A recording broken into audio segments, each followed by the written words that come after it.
s'exercer dans des challenges et dans des choses que tu n'as pas l'habitude de réaliser dans tes journées, ou bien simplement ce n'est pas ton métier, ce n'est pas quelque chose dont tu es spécialisé. Et pourtant, je voudrais ici t'inviter à réaliser des choses dont normalement tu n'as pas l'habitude.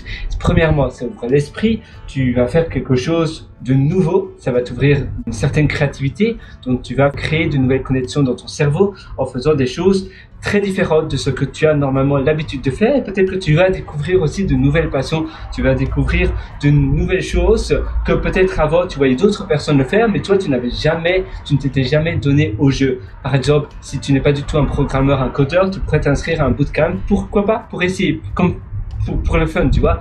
Par exemple, si tu n'as pas l'habitude de faire de la danse, pourquoi pas t'inscrire à un cours de danse. Si tu n'as pas du tout l'habitude de toucher la terre ou de faire du jardinage, eh bien pourquoi pas essayer de tenir un petit potager, de planter des tomates et peut-être des cerises.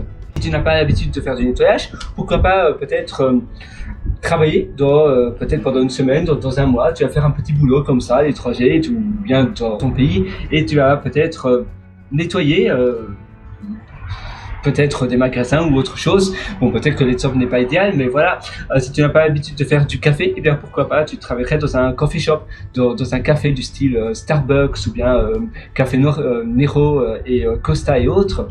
Si tu n'as pas l'habitude d'écrire, pourquoi pas tu te donnes un challenge d'écrire un livre ou bien un petit livre de 90 pages, 100 pages, et tu vas faire cela pendant un mois, 2 mois, tu peux même prendre un congé sans solde même, et tu vas aller ailleurs, peut-être dans un pays tout à fait étranger, peut-être à Costa Rica, peut-être ça va être en Nouvelle-Zélande ou bien au Japon, et tu vas faire cela.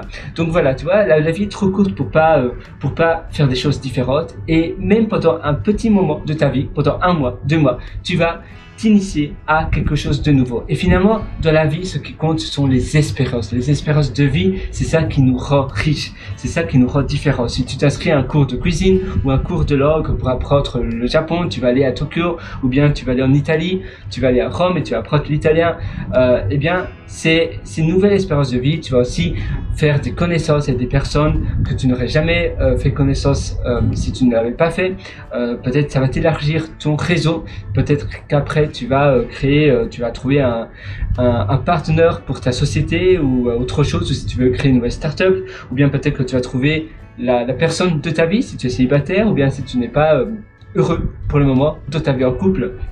Tu as plein de choses différentes, il y a toujours du renouveau, et je t'invite à expérimenter cela. Moi, je te souhaite tout le meilleur. Si tu veux encore plus loin dans ton amélioration de ta vie, je t'ai aussi concocté pas mal d'ateliers qui se trouvent sur mon site pierreloiter.com. C'est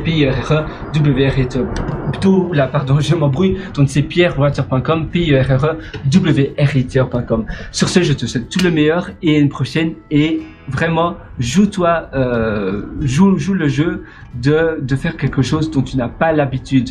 Parfois on se dit mais oui, c'est intéressant, je vais peut-être le faire. Non, fais-le. Et finalement, il n'y a pas de meilleur moment. Le meilleur moment, c'est aujourd'hui. C'est un peu comme ce fameux proverbe chinois qui dit que le meilleur moment pour planter un arbre, c'était il y a 20 ans. Le deuxième meilleur moment, c'est aujourd'hui, maintenant. Parce que si tu le plantes maintenant, dans 20 ans, l'arbre sera majestueux avec un tronc sublime. Et bien toi, c'est exactement pareil pour les petites espérances et les challenges que tu vas te concocter chaque jour. À très bientôt. Ciao.